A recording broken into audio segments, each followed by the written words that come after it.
The kris is an asymmetrical dagger with distinctive blade patterning achieved through alternating laminations of iron and nickelous iron. While most strongly associated with the culture of Indonesia, the kris is also indigenous to Malaysia, Thailand, Brunei, Singapore and the southern Philippines, where it is known as nickelous, with variants existing as a sword rather than a dagger. The kris is famous for its distinctive wavy blade, although many have straight blades as well. Kris have been produced in many regions of Indonesia for centuries, but nowhere, although the island of Bali comes close, is the kris so embedded in a mutually connected whole of ritual prescriptions and acts, ceremonies, mythical backgrounds and epic poetry as in central Java. As a result, in Indonesia the kris is commonly associated with Javanese culture, although other ethnicities are familiar with the weapon as part of the culture, such as the Balinese, Malays, Sundanese, Maduris, Banjar, Thais, Bugis, Makassar, and Filipinos, particularly the Moro people.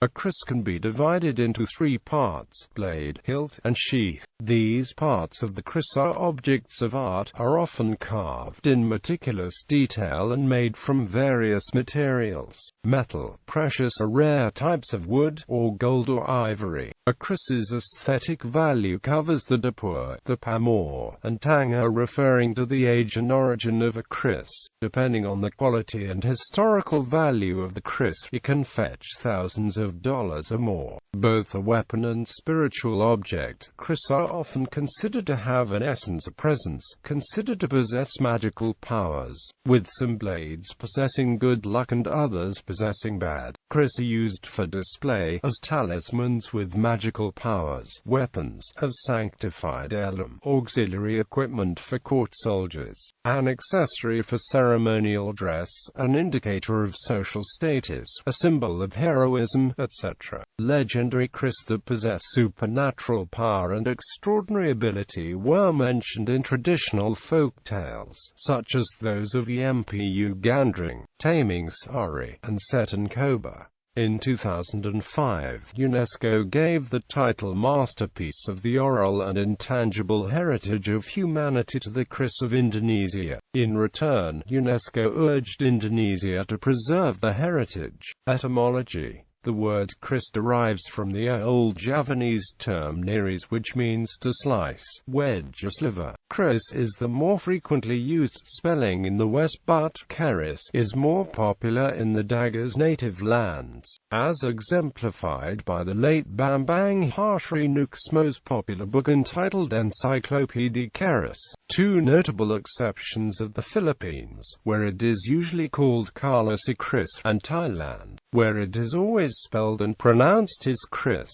Other spellings used by European colonists include kris, and kris. History. Origin: kris history is generally traced through the study of carvings and bas-relief panels found in Southeast Asia. It is believed that the earliest kris prototype can be traced to Dongsan bronze culture in Vietnam circa 300 BC that spread to other parts of Southeast Asia. Another theory is that the kris was based on daggers from India. Some of the most famous renderings of a kris appear on the bas-reliefs of Borobudur and Prambanan Temple. However, Raffles' study of the Candi Suku states that the kris recognized today came into existence around 1361 AD in the kingdom of Majapahit, East Java. The scene in bas-relief of Suku Temple in central Java, dated from 15th century Majapahit era, shows the workshop of a Javanese keris blacksmith. The scene depicted Bhima as the blacksmith on the left forging the metal, Ganesha in the center, and Arjuna on the right operating the piston bellows to blow air into the furnace. The wall behind the blacksmith displays various items manufactured in the forge, including kris. These representations of the kris in the Candi Suku established the fact that by the year 1437 the kris had already gained an important place within Javanese culture. In Ying Yai Shanglan, a record about Zhang He's expedition tradition. Marwan describes that all men in Majapahit, from the king to commoners, from a boy aged 3 to elders, slip pulatu in the belts. The daggers are made entirely of steel with intricate motifs smoothly drawn. The handles are made of gold, rhino's horn or ivory carved with a depiction of human or demon. The carving works are exquisite and skillfully made. Quote, this Chinese account also reported that public execution by stabbing using this type of dagger is common. Majapahit knows no caning for major or minor punishment. They tied the guilty men's hands in the back with rattan rope and paraded them for a few paces, and then stabbed the offender 1 or 2 times in the back on the gap between the floating ribs, which resulted in severe bleeding and instant death. Currently, the Kris of Noah is the oldest known surviving Kris in the world, given to Charles No, a Dutch physician, by Paku Alam V in the 19th century Yogyakarta in Java. The Kris is on display at the Tropen Museum, Amsterdam. The Kris bears the date of 1264 Saka in its iron blade. Scientists suspect that due to its special features the Kris might even older, but was decorated during Majapahit period to celebrate an important event. The Kris bears scenes from the Ramayana on an unusual thin copper layer which partially covers it.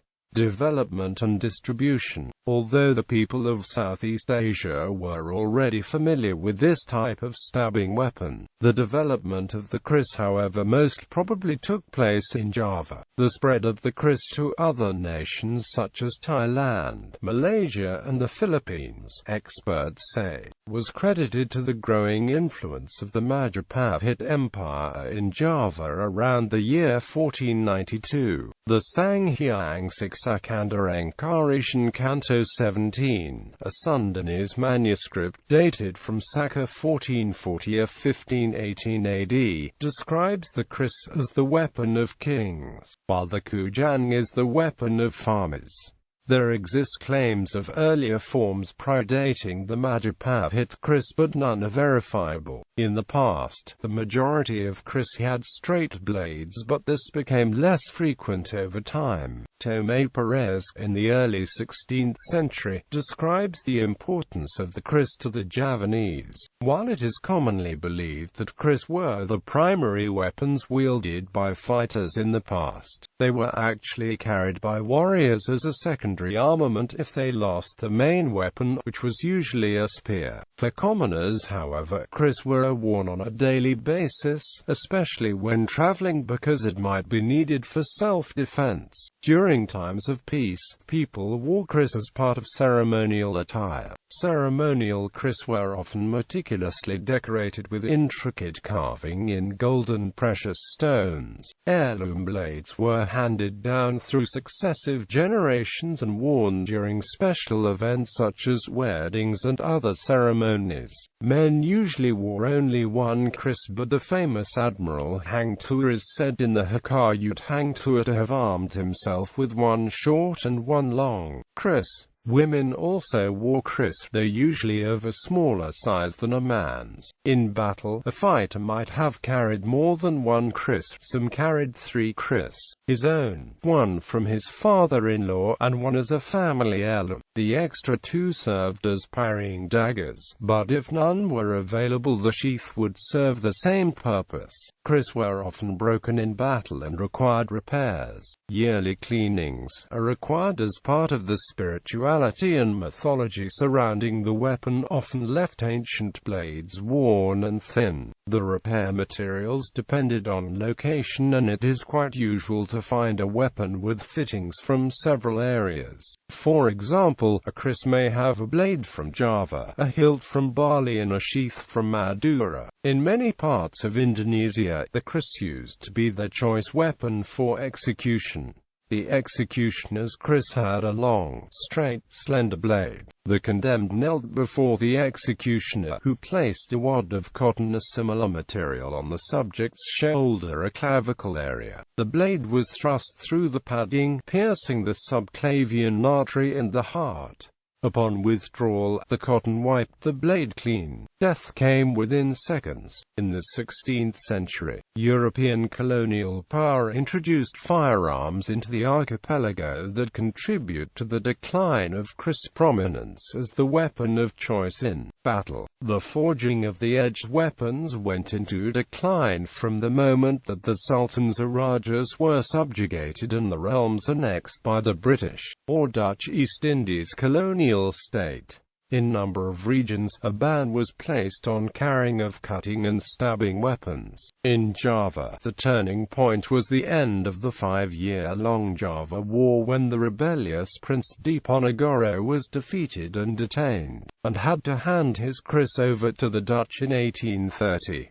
This event marked the disarmament of the Kris as a combat weapon among the Javanese populace. Its ceremonial function, however, as part of traditional costumes, as sacred heirloom and as a protective personal amulet, remains. The early 20th century saw the decline of Kris forging as carrying edged weapons was banned in the Dutch East Indies. However, its spiritual and ceremonial function still continues and is celebrated mainly in Kraton and Istana throughout Indonesia, Malaysia and the Muslim-inhabited parts of the southern Philippines. However, the Kris saw continuous use and forging in the Philippines, which comprised most of the Spanish East Indies, while the majority of the natives and locals in the archipelago accepted Roman Catholicism. The Muslims of the southern regions fiercely resisted Spanish rule. The Kris provided the Muslim armies with the counterpart to the Spanish weaponry, and it became an alarming concern for the Spanish armies. Kris forges and swordsmen were referred to as juramentados by the Spanish. Juramentados practice a ritual of sacrifice, a form of jihad against not only Spanish soldiers but also against Christian Filipinos alike. Juramentados were specially trained and chosen fighters.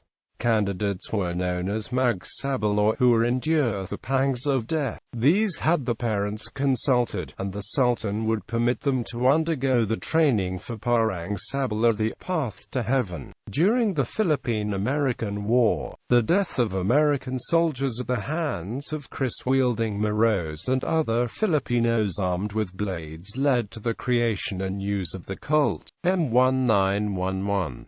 During World War II, the Kris were accompanied by other Moro swords such as barongs in the insurgency movement against Japanese occupation. Kris today in Java. The traditional art of Kris making is preserved in the Javanese culture or heartland, the Keraton of Yogyakarta and Surakarta, and also the princedom of Mangkunegaran and Pakualaman. The Javanese kings and nobles of these courts are known to employ some Kris blacksmiths and become the patrons of the works. Although the activity of Kris making is declining, until the 1990s, Kris making activities in Java had almost come to a standstill due to economic difficulties and changing socio-cultural values. However, thanks to several concerned Kris experts, the tradition is being revived and Kris craftsmanship has increased again. Over the past 3 decades, Kris have lost the prominent social and spiritual meaning in society. Although active and honored smiths who produce high-quality Kris in the traditional way can still be found in some places such as Madura, Surakarta,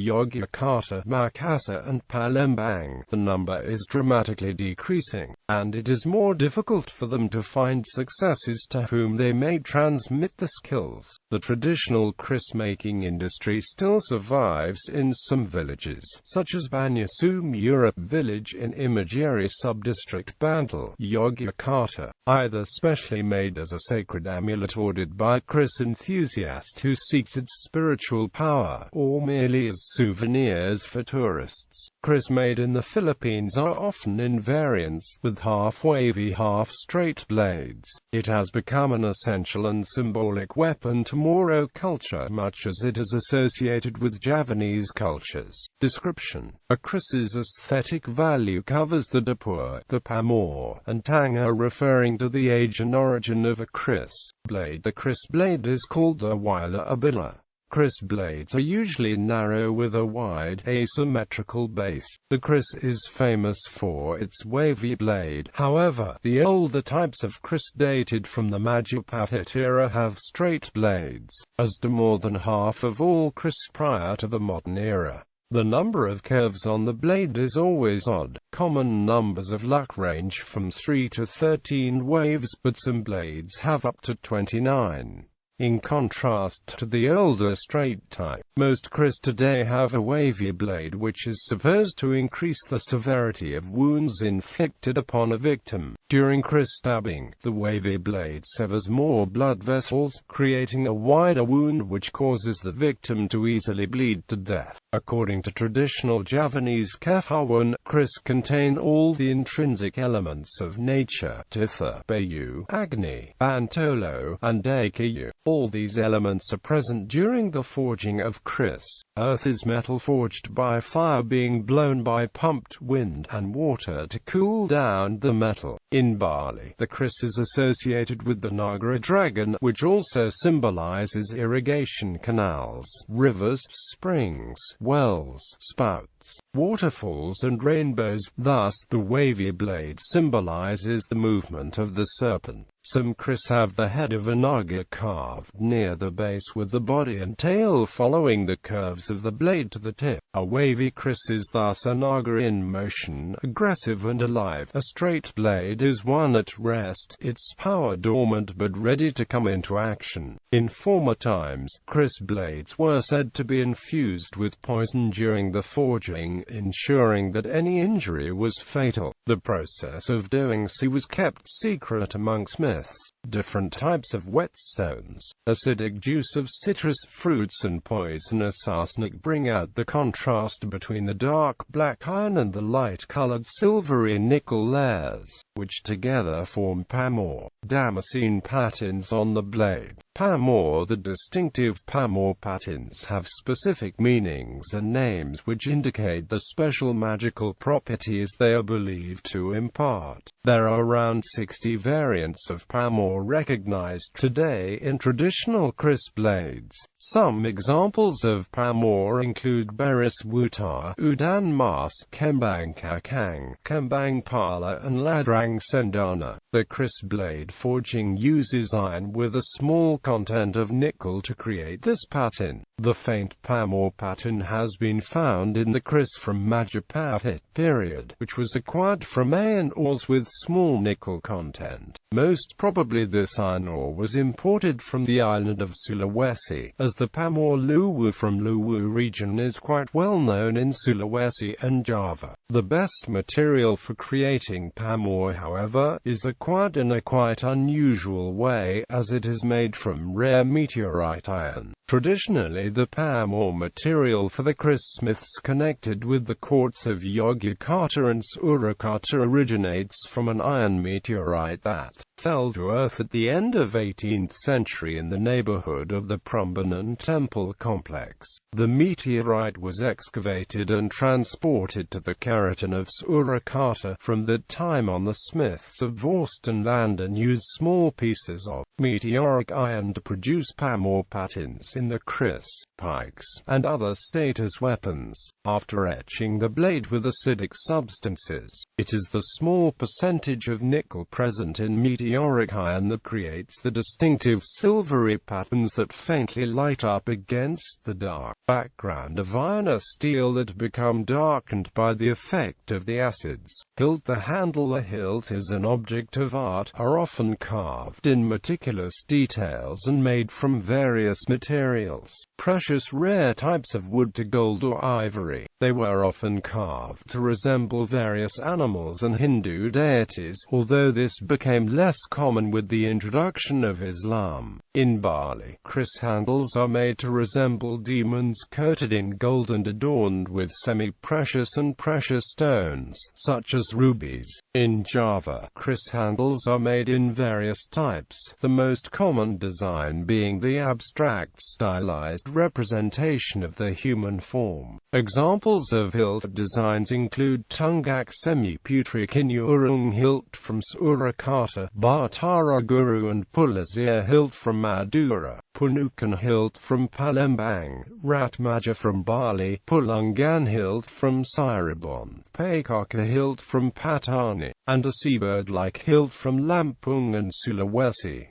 The kris usually has a curved pistol grip hilt that aids in stabbing strikes. It allows the palm of the holding hand to add pressure to the blade while stabbing. A kris only offers minimal protection for the hand by the broad blade of the hilt. In rare cases, the blade may be forged so its axis lies at an angle to the hilt's axis. The intention is to get the blade automatically turning to slip past the ribs, but this works poorly and makes the weapon less durable. Sheath. As with the hilt, a kris sheath is also an object of art. It can be made from various materials, usually a wooden frame to hold the blade, which can be coated with metals such as brass, iron, silver, or even gold, usually carved in sulure floral motifs.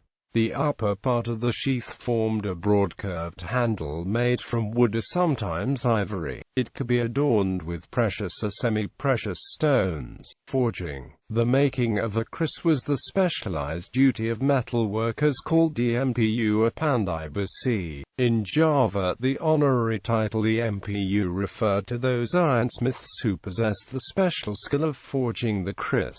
According to Javanese beliefs, a kris EMPU should possess knowledge, technical skills and also spiritual prowess. Since kris are believed to have physical and spiritual presence, this was meant to differentiate the masters from common Pandai Besi that mostly create common metal tools or peasants' weapons like parang or golok. In Old Majapahit, a kris bladesmith was referred to as Pand, and all were reputed to be able to work hot iron with the bare hands. The people of Majapahit would eventually flee to Bali, where the occupation has been preserved by the Pand clan to this day, members of whom also make jewelry. A bladesmith makes the blade in layers of different iron ores and meteorite nickel. Some blades can be made in a relatively short time, while more intricate weapons take years to complete. In high-quality kris blades, the metal is folded dozens or hundreds of times and handled with the utmost precision. EMPU are highly respected craftsmen with additional knowledge in literature, history, and the occult. Cultural beliefs. Kris were worn at special ceremonies, with heirloom blades being handed down through successive generations. Both men and women might wear them, though those for women are smaller. A rich spirituality and mythology developed around the weapon. Kris are used for display, as talismans with magical powers, weapons, sanctified heirloom, auxiliary equipment for court soldiers, as an accessory for ceremonial dress, an indicator of social status, a symbol of heroism, etc. In Javanese culture, the kris is revered as Tasanaji and considered a pusaka. The kris is believed to have the ability to infuse bravery upon its holder. This property is known as piyandal in Javanese, which means to add self-confidence. The pusaka kris, a kris-tipped spear given by a Javanese king to nobles or his subjects, was meant to symbolize the king's confidence bestowed upon the receiver and is considered a great honor. During the Javanese wedding ceremony, a kris is required to be adorned with chains of jasmine flower arrangement as an important part of Javanese groom's wedding costume. The addition of jasmine arrangement around the kris was meant as a symbol that a man should not easily be angry, cruel, or fierce, too aggressive, tyrannical and abusive. Kris makers did more than forge the weapon, they carried out the old rituals which could infuse the blade with mystical powers. For this reason, kris are considered almost alive because they may be vessels of spirits, either good or evil. Legends tell of kris that could move of their own volition and killed individuals at will. Some kris are rumored to stand upright when the real names are called by the masters. It was said that some kris helped prevent fires, death, agricultural failure, and many other problems. Likewise, they could also bring fortune, such as bountiful harvests. Many of these beliefs were derived from the possession of different kris by different wild people. For example, there is a type of Kris in Java that was called Beres Wutar, which was believed to grant its possessor an easy life without famine. This Kris was mainly assigned to government officers who were paid, in whole or in part, with foodstuffs such as rice. There are several ways of testing whether a Kris is lucky or not. A series of cuts on a leaf, based on blade width and other factors, could determine if a blade was good or bad. Also, if the owner slept with the blade under the pillow, the spirit of the Kris would communicate with the owner via dream. If the owner had a bad dream, the blade was unlucky and had to be discarded. Whereas if the owner had a good dream, the dagger would bring good fortune. However, just because a blade was bad for one person didn't mean it would be bad for another. Harmony between the weapon and its owner was critical, because some Kris are considered sacred and believed to possess magical powers. Specific rites needed to be completed to avoid calling down evil fates, which is the reason warriors often made offerings to the Kris at a shrine. There is also the belief that pointing a Kris at someone means they will die soon. So silent practitioners precede the demonstrations by touching the points of the blades to the ground so as to neutralize this effect. In the Barong dance of Bali there is a segment in which the villain Rangda magically enchants Erlang as soldiers to commit suicide, while another magician makes them invulnerable to sharp objects. In a trance state, the male dancers stabbed themselves in the chest with their own Kris but remained unhurt.